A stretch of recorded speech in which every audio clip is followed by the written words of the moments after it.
So a virus is something that you can't see by normal light microscopy. You need very advanced techniques of electron microscopy to see it. But that virus is not able to reproduce itself without a host.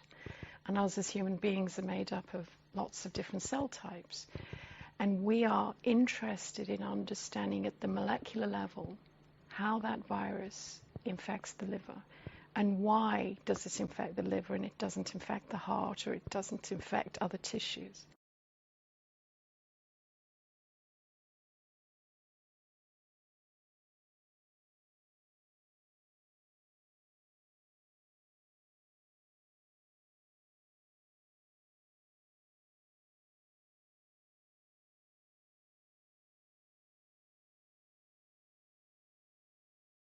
Financial markets swung wildly yesterday in frenzied trading market by further selling of equities and fears about an unraveling of the global carry trade.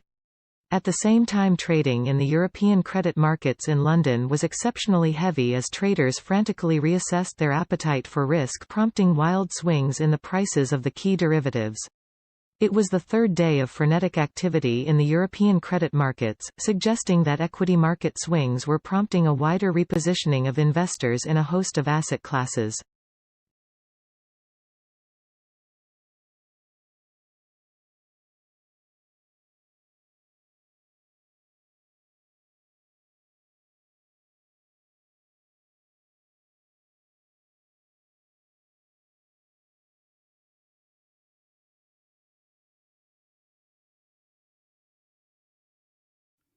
For many years, the favorite horror story about abrupt climate change was that a shift in ocean currents could radically cool Europe's climate. These currents, called the overturning circulation, bring warm water and warm temperatures north from the equator to Europe. Susan Luzier, an oceanographer at Duke University, says scientists have long worried that this ocean circulation could be disrupted.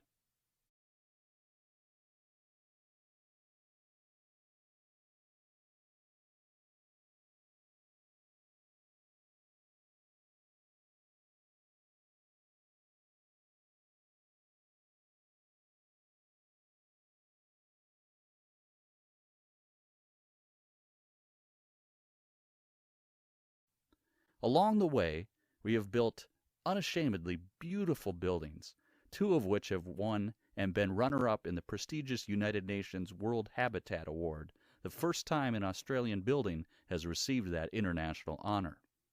We rely on older concepts of Australian architecture that are heavily influenced by the bush. All residents have private verandas which allow them to socialize outdoors and also create some defensible space between their bedrooms and public areas. We use a lot of natural or soft materials and build beautiful landscape gardens.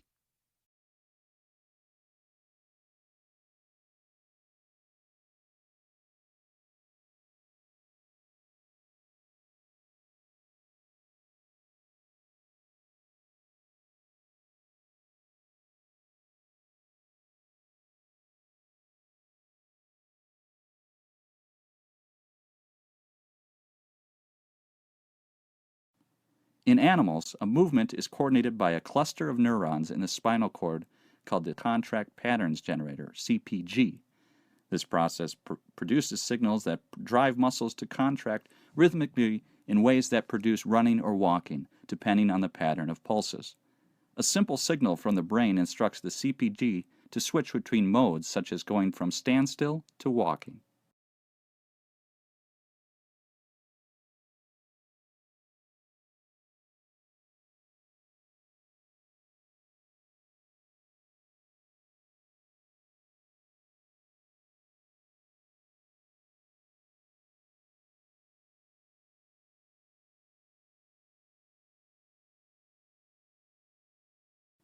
Lawrence Stephen Lowry, RBSRA, was an English artist. Many of his drawings and paintings depict Pendlebury, Lancashire, who lived and worked for more than 40 years, and also Salford and its surrounding areas.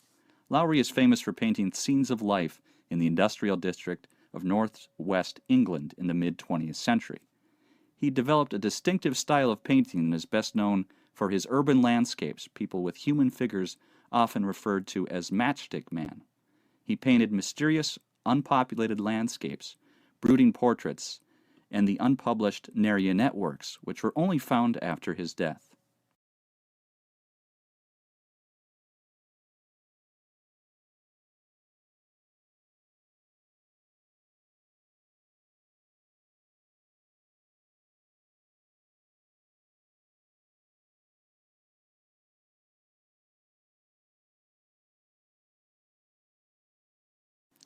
Now that story has been scotched as a part of a contingency planning, but it was a symptom of the dramatic turn of events in South Australia, and it flushed out other remarks from water academics and people like Tim Flannery, indicating that things were really much worse than had been foreshadowed even earlier this year.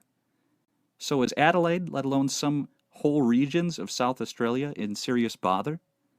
Considering that the vast amount of its drinking water comes from the beleaguered Murray, something many of us outside the state may not have quite realized. Is there a predicament, something we have to face up to as a nation?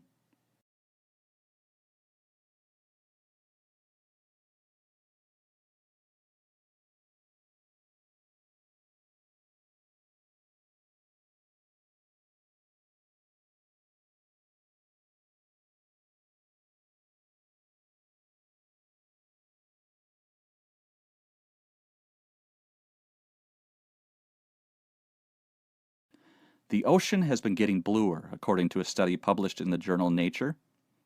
But that's not really good news for the planet. It means that the plants that give the ocean its green tint aren't doing well. Scientists say that because the ocean has been getting warmer.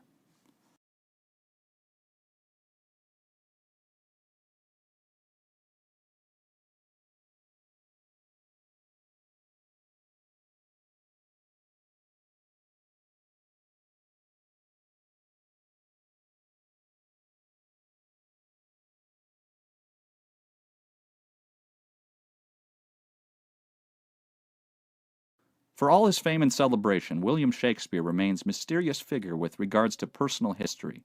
There are just two primary sources for information on the bard: his works and various legal and church documents that have survived from Elizabethan times.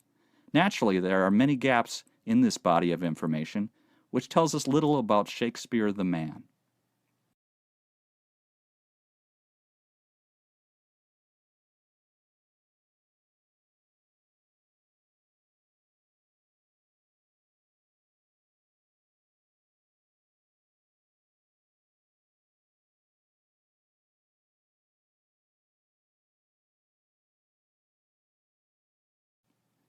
Those of you who've never heard of the term Neolatin may be forgiven for thinking it's a new South American dance craze. If you're puzzled when I tell you it has something to do with the language of Romans, take heart. Over the years, many classes who have confessed they are not really sure what it is either. Some have assumed that they are so-called late Latin, written at the end of the Roman Empire. Others have supposed it must have been something to do with the Middle Ages.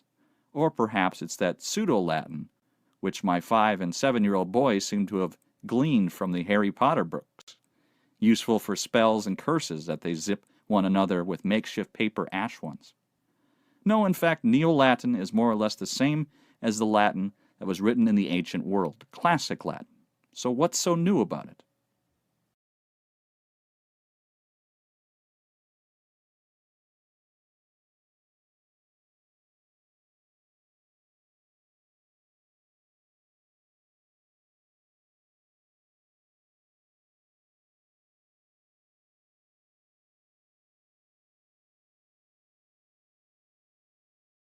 The effect of the first difference is, on the one hand, to refine and enlarge the public views, by passing them through the medium of a chosen body of citizens, whose wisdom may best discern the true interests of their country, and whose patriotism and love of justice will be least likely to sacrifice it to temporary or partial considerations. Under such regulation, it may well happen that the public voice pronounced by the representatives of the people, will be more consonant to the public good, than if pronounced by the people themselves, convened for the purpose.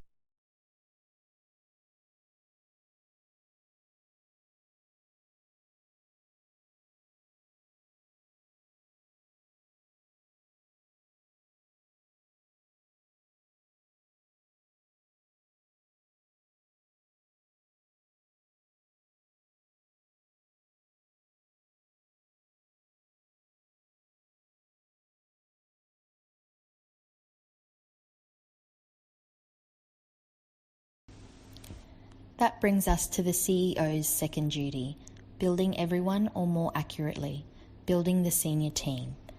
All the executives report to the CEO, so it's the CEO's job to hire, fire, and manage the executive team.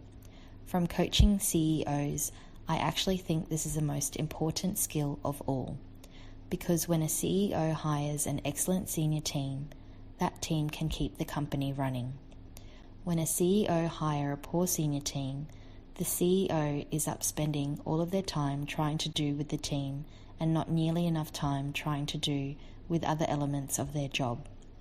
The senior team can and often does develop the strategy for the company, but ultimately it's always the CEO who has the final go-no-go decision on strategy.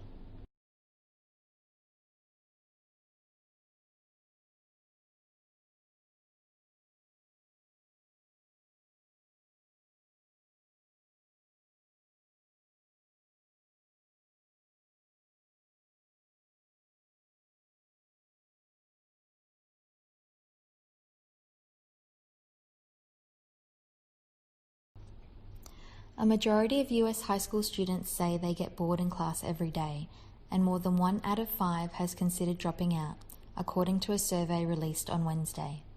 The survey of 81,000 students in 26 states found 2/3 of high school students complain of boredom, usually because the subject matter was irrelevant or their teachers didn't seem to care about them.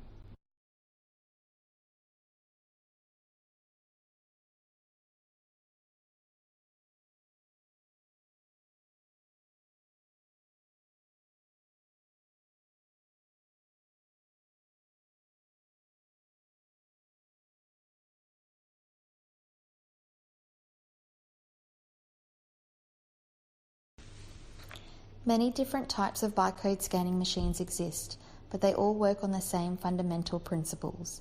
They all use the intensity of light reflected from a series of black and white stripes to tell a computer what code it is seeing. White stripes reflect light very well, while black stripes reflect hardly any light at all.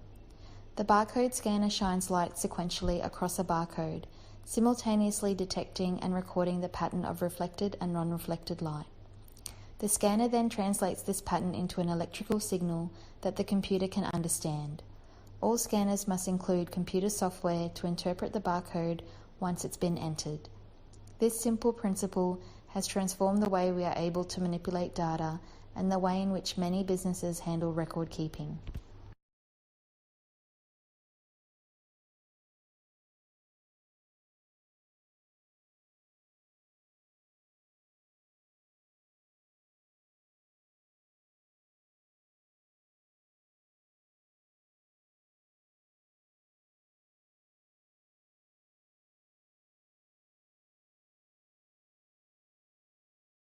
To figure out these counterintuitive findings, the researchers conducted an experiment in a hotel room. They rounded up some lizards, gave them a perch, and then used a leaf blower to mimic the effects of high winds. They set up a net to catch any lizards that lost their grip. As the artificial wind blew, the lizards moved so the perch took most of the airflow. But their hind legs would stick out, and if those rear limbs stuck out too far, they acted as sails. Eventually, those back legs were blown off the perch, and the lizards were just holding on with their front 2 legs. And they could only hold on like that for so long as the wind speeds increased further and further until eventually they were blown off the perch and into the nets. So shorter back legs gave a survival advantage, a trait that might be passed on to the next lizard generation.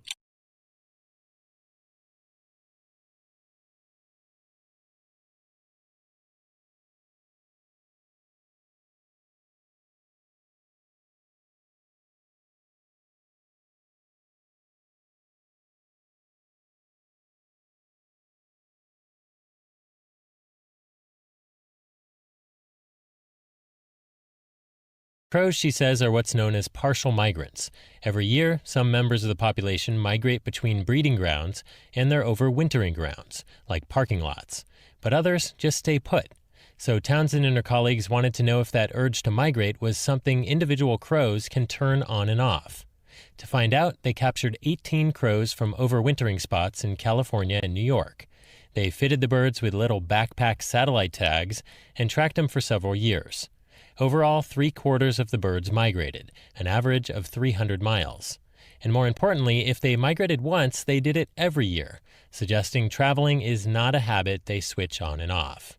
The researchers also found that migrating crows returned faithfully to the same breeding grounds every year, but they were more flexible on where to overwinter, which could be a good thing.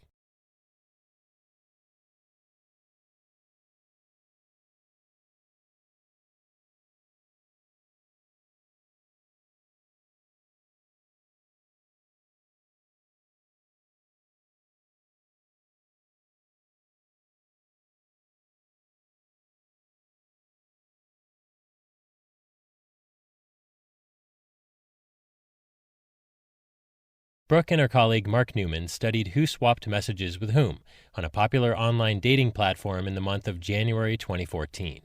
They categorized users by desirability using PageRank, one of the algorithms behind search technology. Essentially, if you receive a dozen messages from desirable users, you must be more desirable than someone who receives the same number of messages from average users.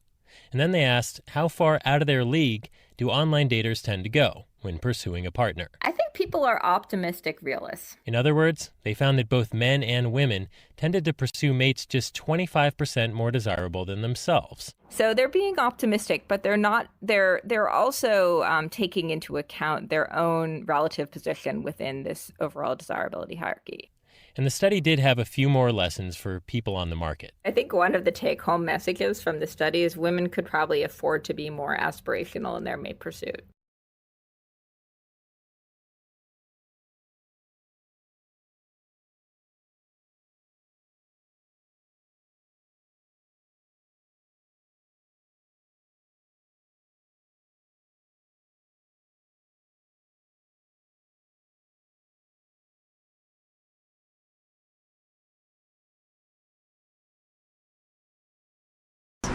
Well, in 2004, we integrated ticketing in southeast Queensland, so we introduced a paper ticket that allowed you to travel across all the three modes in southeast Queensland, so bus, train and ferry.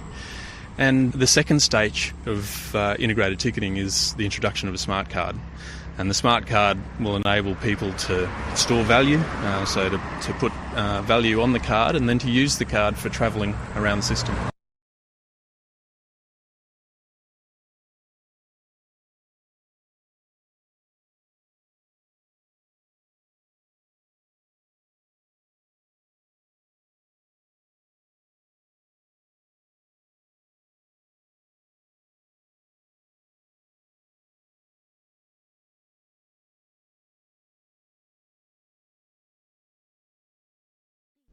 Hi everybody, this is Joe Biden.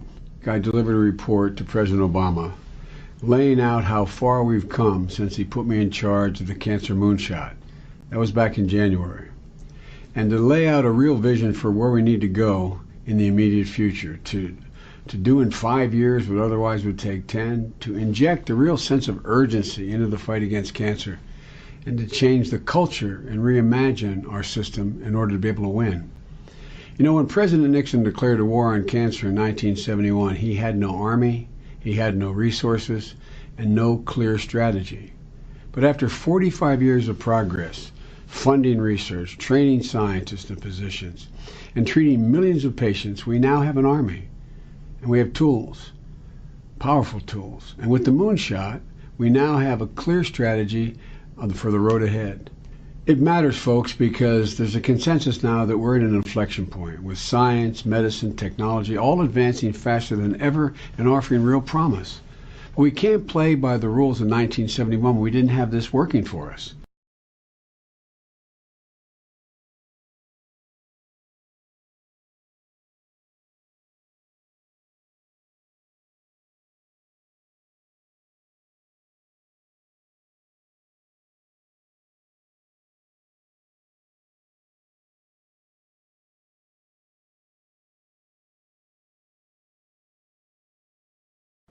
Hi everybody. This weekend we'll dedicate the newest American icon on our national mall. the National Museum of African American History and Culture. It's a beautiful building, 5 stories high and some 70 feet below the ground, situated just across the street from the Washington Monument. And this museum tells a story of America that hasn't always taken a front seat in our national narrative. As a people, we've rightfully passed on the tales of the giants who built this country, but too often, willful or not, we've chosen to gloss over or ignore entirely the experience of millions upon millions of others. But this museum chooses to tell a fuller story. It doesn't gauze up some bygone era or avoid uncomfortable truths. Rather, it embraces the patriotic recognition that America is a constant work in progress, that each successive generation can look upon our imperfections and decide that it is within our collective power to align this nation with the high ideals of our founding.